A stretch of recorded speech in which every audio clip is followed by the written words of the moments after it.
Hello there, Johannes Whiskey Lore. Time for another whiskey tasting. And today, rather than breaking out the black tie, I went with the gray tie, but it's smoke. So, smoke really isn't black. But black is kind of the color I've adopted for my peaty whiskeys. And the one that we're going to do a tasting on today, you might not see it on your shelf as being one that would be a peaty whiskey, but I'm telling you that there is a peat element to this particular whiskey. It's a French whiskey. It is made with French barley. It is actually aged in French oak. And the oak that they use for this, the Limousin oak, is something that's used a lot in cognac and used in sherries, and now it is being used for whiskey. And the Bastille brand has been around for a while. I'm not sure exactly, didn't write down what the date was that it came about, but I mean the whole French whiskey industry really isn't that old. It came out of the 1980s, and this particular brand is one, it's a family brand. The Ducour family are the ones that oversee it, and Jean-Marc Ducour is actually the master distiller. And in creating this single malt, there is a blended whiskey, but I'm going to be doing a tasting on the single malt.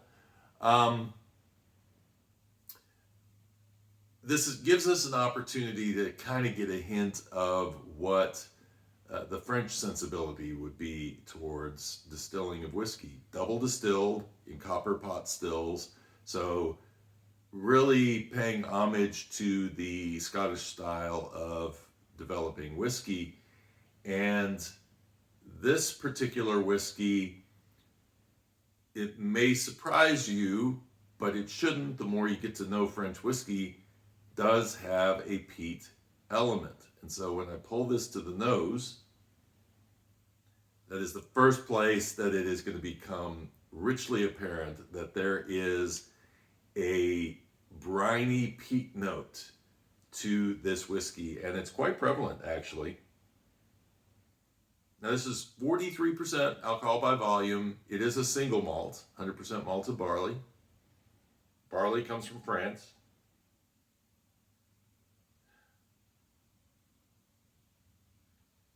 And the name Bastille actually comes from a fortress or armory and prison that held political prisoners that in 1789, July 14th, this is when the storming of the Bastille occurred. The citizenry rose up.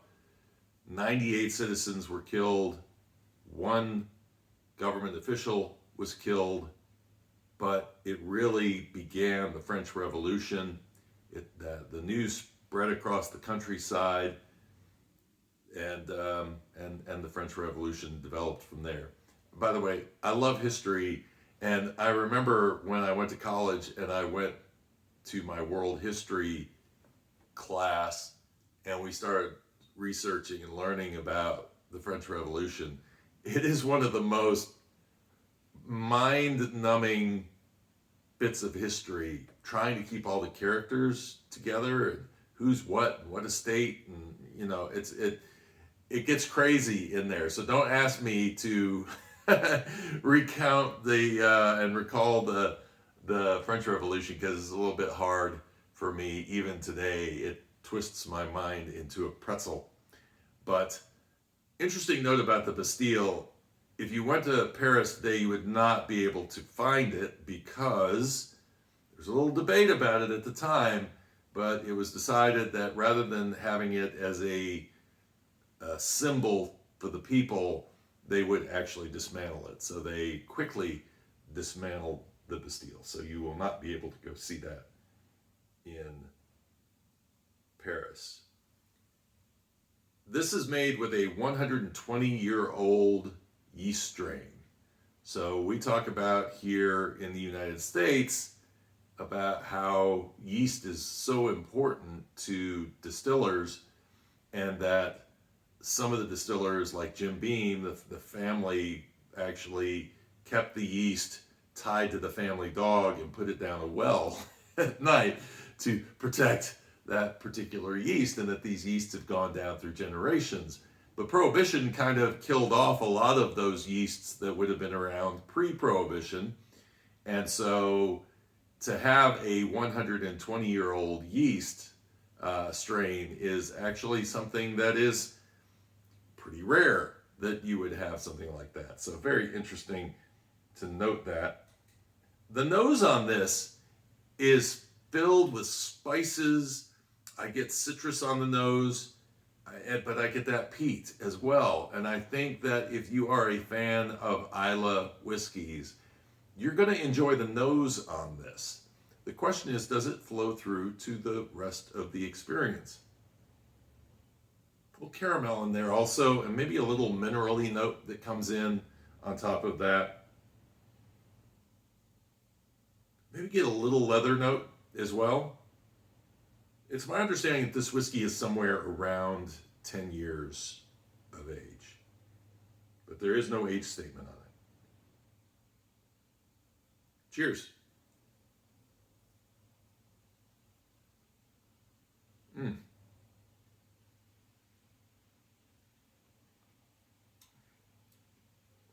Really nice mouthfeel to that. I think some of the tannins from that European oak, the French oak, start coming through. There's a little slight bitter sour note that comes in. It's kind of a briny thing. That orange character continues through. It's got a really nice mouthfeel to it. It is a substantial whiskey. Once it gets towards the end, it's interesting because it goes into that briny peat note again, that smoke, along with a slight ginger note that I'm pulling in there as well. But it's kind of like an orange peel note that is there, and that grain is present. That malty grain is present through the body into the finish. It's got a nice long finish to it. You still kind of have that hint of orange peel on the palate that just lays there, and a little bit of that peat smoke also remains there. So when you're looking on the store shelf and you see Bastille Single Malt, you're probably not going to be thinking peated whiskey, but this really truly is. I hadn't seen anything about in the write-ups that they promote the fact that this is a peated whiskey, which, you know, some people don't really take to smoke initially, and so they might be surprised when they dive into a French whiskey and go, wow, this is smoky, it's like a Scotch, because so many people say that Scotch is smoky, like all Scotch is smoky. But this is just one style, and it's really interesting that the French are using peat for the making of their whiskeys. And I like it because I like that peat smoke. And it's a very warm, comforting kind of a smell when I put my nose into this glass. From a standpoint of where I would grade this whiskey on my, no, I wouldn't buy it, it's okay, it's good, it's very good, or it's excellent. Gosh, that's tough. I'm going to stick it at good.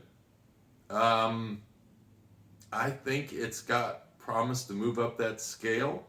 I am not like just amazed by it. I think where I lose it a little bit is there is a bit between when it hits the palate and it's really nice, and then all of a sudden this awkward tannin note comes in, and then that orange rind towards the end all kind of takes place before that peat smoke comes back in and finishes the thing off. So it, for me, at that particular point, is kind of a slight letdown, but not a big letdown. It's something that probably, the more I drink this while I'm talking with somebody, the more that just kind of fades in the background. I won't be paying attention to it, and I'll be enjoying the nose and the finish, which is where I think the strengths are in this whiskey, beside that really nice mouthfeel that it has.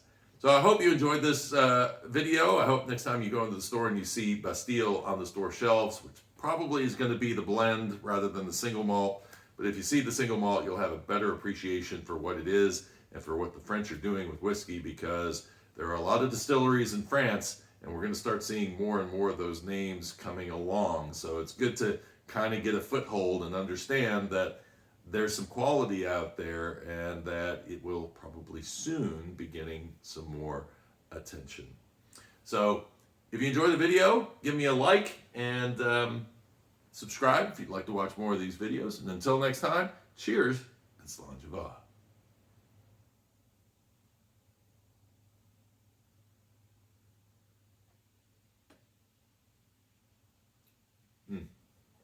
Spices. Ooh, nice little burst of orange comes in there. It's really, really nice.